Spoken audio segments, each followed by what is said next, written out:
everybody, welcome back to my channel. In today's video, I'm so excited to share with you all 3 of my favorite go-to fall recipes.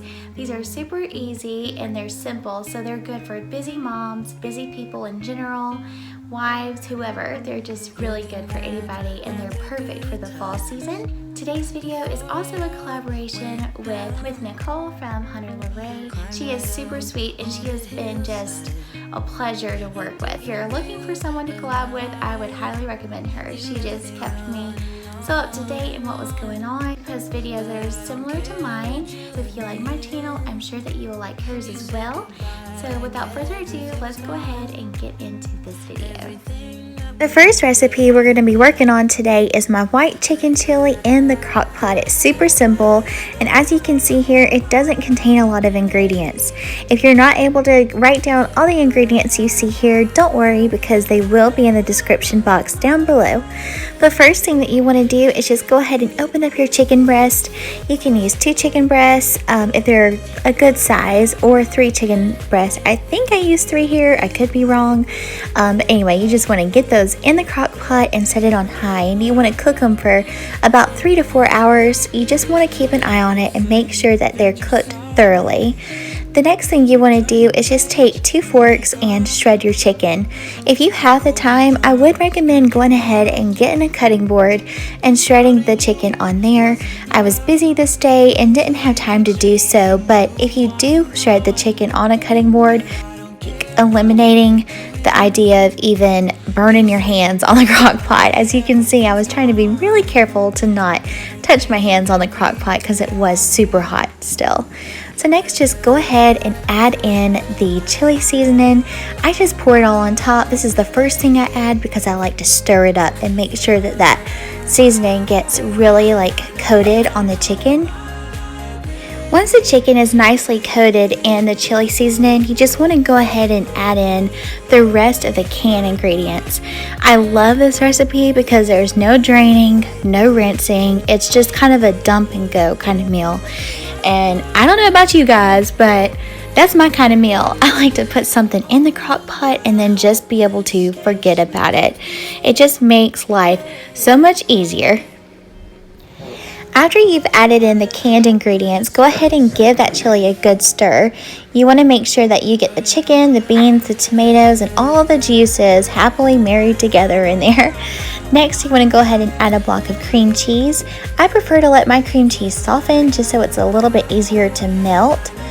After you add the cream cheese, you want to return the lid to the crock pot and let it cook for another hour or so. The longer you cook and the more you stir, the better incorporated the chili will become.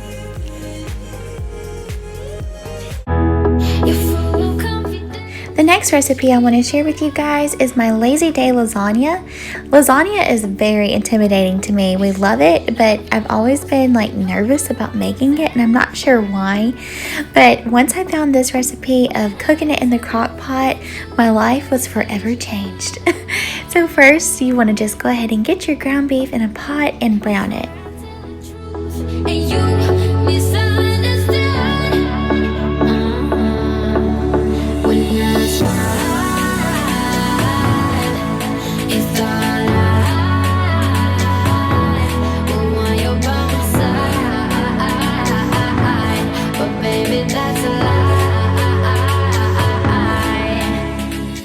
While I let the meat continue to cook, I'm going to go ahead and move on to my next step, and that is to grate your mozzarella cheese.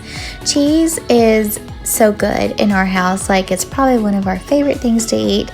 So I normally buy a large block of the mozzarella cheese, and we also add Parmesan to this as well. So once the mozzarella cheese is done, I'm going to go ahead and check on my ground beef and make sure it's nice and brown. Where you move, make me blind. You will always be there. There's no doubt in my mind. You will always be there. Heading out to see ya and leave the rest behind. Once the meat is done cooking, you want to turn your stove down to somewhere between low and medium and go ahead and add your tomatoes to the meat. Give it a good stir, and then we can start adding our seasonings. This recipe doesn't require that you drain your ground beef, and it's completely up to you if you would like to do so. I didn't here, and we honestly can't tell much of a difference if we do or we don't. Next, you want to add some Italian seasoning, and I really like to add garlic salt and garlic powder. We love garlic in our house, so I'm more than happy to add all the garlic I can.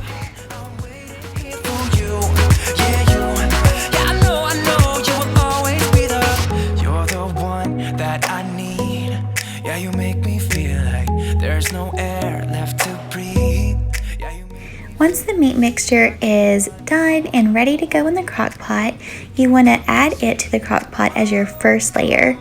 Once you have that spread all along the bottom of the crock pot, it's time now to add your noodles, or in this case we're going to use cheese ravioli. We either get a 25 or a 26 ounce bag. You want to just make one nice even layer, not overlapping any of the ravioli. Then you want to add your mozzarella cheese, and you're going to repeat.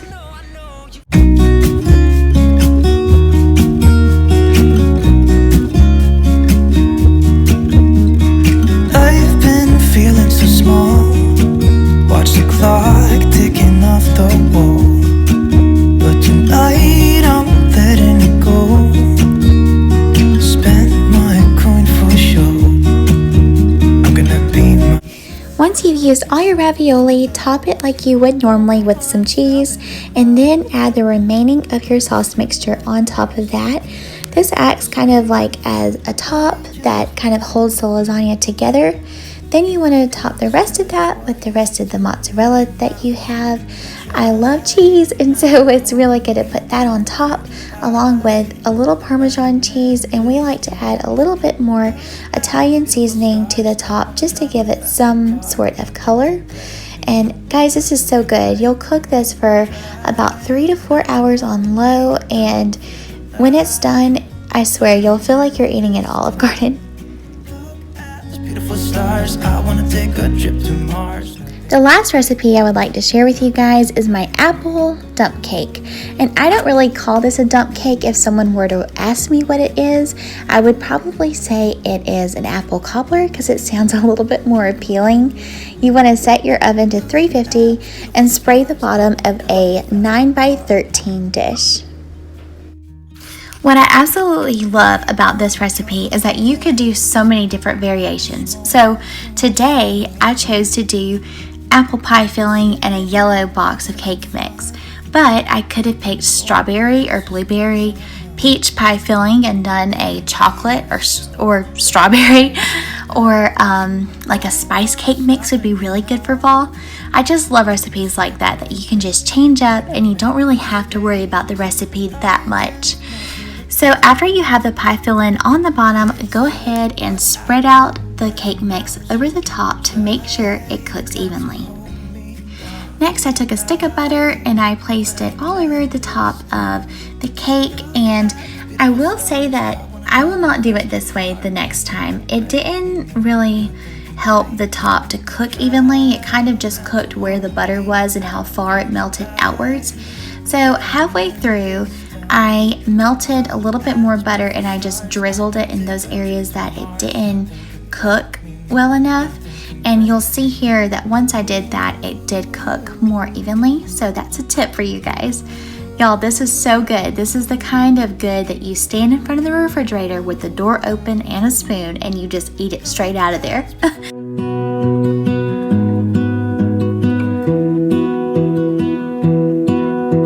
I really hope you guys enjoyed today's video. If you liked it, please give it a thumbs up, and I'd love to have you subscribe to my channel. Don't forget to check out Nicole from Hunter Luray and go ahead and give her a thumbs up on her video and subscribe to her channel as well. If you'd like more in-depth information on the recipes, ingredients, and whatnot, all of that is going to be listed in the description box down below, and I'll see you in my next one, guys. Bye.